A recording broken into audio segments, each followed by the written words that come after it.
అవినీతిలో అరెస్ట్ అయిన ఒక యదవ కోసము నేను సపోర్ట్ చేస్తున్నానని ఒక దరిద్రుడు సపోర్ట్ చేసినాడు అంటే అది ఎవడో కాదు, జనసేన పార్టీని పెట్టి దాన్ని చంద్రసేనగా మార్చి చంద్రబాబు నాయుడికి ప్యాకేజీ కోసం ఊడిగం చేస్తున్నాడే పీకే ఆయనే.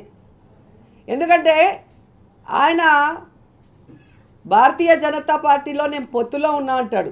ఆ భారతీయ జనతా పార్టీ కాదు కదా, కమ్యూనిస్టులు కూడా ఈరోజు చంద్రబాబు నాయుడు దొంగలాగా దొరికిపోతే బంద్కి సపోర్ట్ చేయకపోయినా ఈరోజు పవన్ కళ్యాణ్ చేస్తున్నాడంటే అర్థం ఏంటి?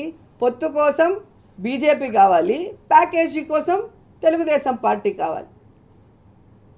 ఈరోజు అందరికీ అర్థమైంది, పవర్ స్టార్ కాదు పవన్ కళ్యాణ్, ప్యాకేజీ స్టార్ అని మళ్ళీ మళ్ళీ ప్రూవ్ చేసుకున్నాడు. ఎందుకంటే 2019లో మీ అందరూ కూడా ఆయన ప్రెస్ మీట్లు టెలికాస్ట్ చేస్తుంటారు, ఒకసారి రివైండ్ చేసుకోండి.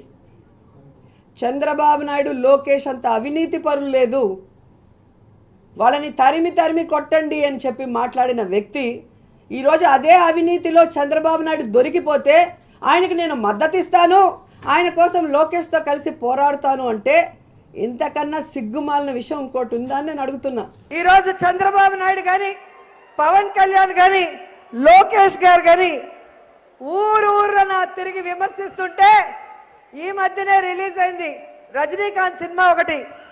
ఆ సినిమాలో డైలాగ్ నాకు గుర్తొస్తుంది, మరగని కుక్క లేదు,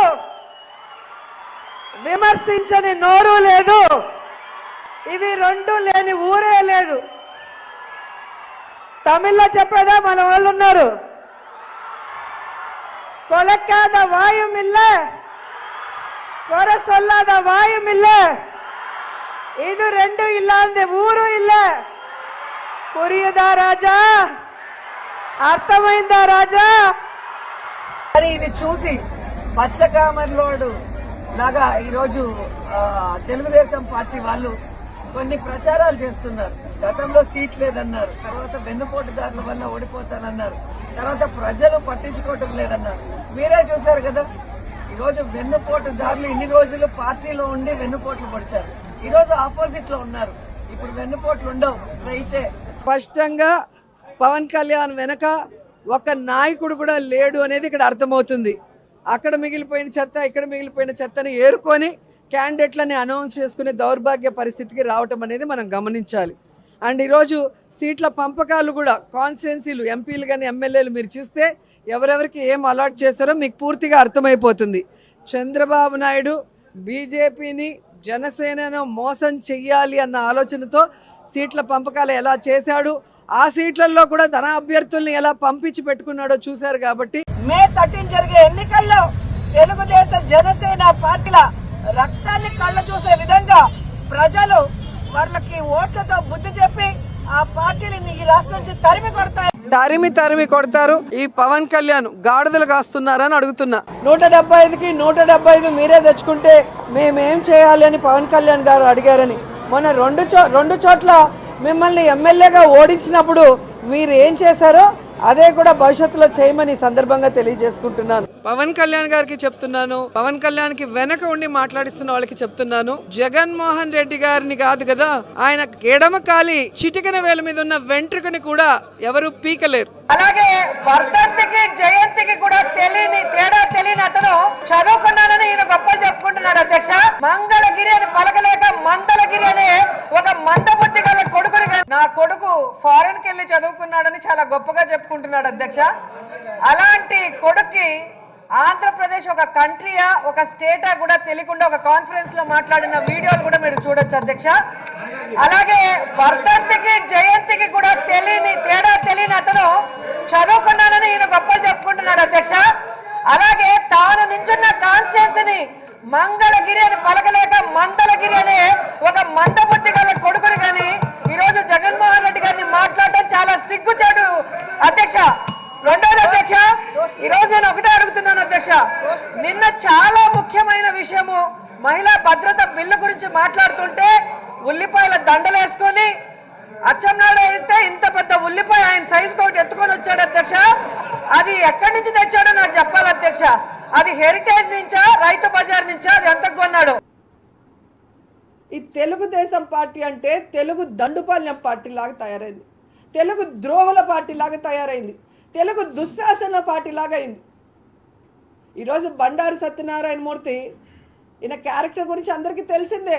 వాళ్ళ అధికారంలో ఉన్నప్పుడు ఏ విధంగా ఒక దళిత మహిళని వివస్త్రను చేయించి ఆ రోజు ఆమెను కొట్టారో దాని మేము ఫైట్ చేసింది మీరు చూశారు. ఆ రోజే కనుక చంద్రబాబు నాయుడు ఈ బండారు సత్యనారాయణ మూర్తిని అరెస్ట్ చేసుంటే ఈ రోజు ఇంత నీచంగా మాట్లాడుండేవాడు కాదు. కానీ ఆ పార్టీ జాతీయ అధ్యక్షుడే చంద్రబాబు నాయుడే ఆడదాని పుట్టుకనే ప్రశ్నిస్తాడు. కోడలు మగపిల్లాడిని కంటే అత్త సంతోషించదని ఆడదాని పుట్టుకనే అవహేళన చేసే విధంగా మాట్లాడతాడు ఒక జాతీయ అధ్యక్షుడు.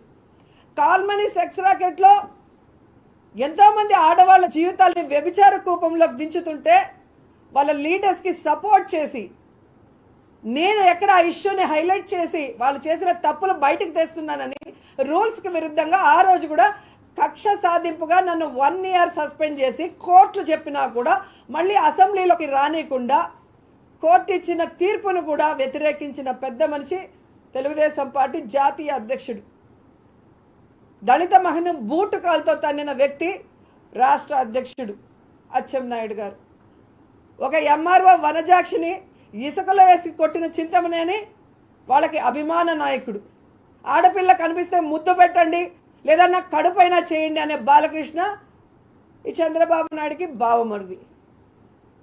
ఆడపిల్ల అంటే ఆట వస్తువు, దాంతో ఆడుకోవాలి, ఎంజాయ్ చేయాలన్నట్టుగా ఆ ఫోటోల్ని తన ఫేస్బుక్ ట్విట్టర్లో పోస్ట్ చేసిన లోకేష్కి మహిళలంటే ఎంత గౌరవం, ఎంత చిన్న చూపో మనమే చూడాలి. ఇలాంటి వాళ్ళు ఉన్న తెలుగుదేశం పార్టీలో మహిళలకి ఏం గౌరవం ఉంటుంది?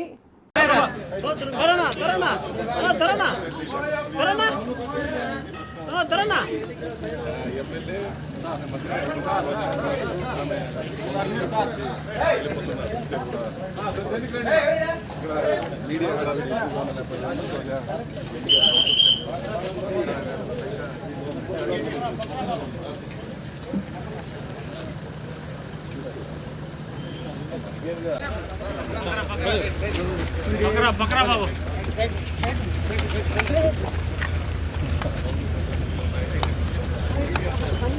चारा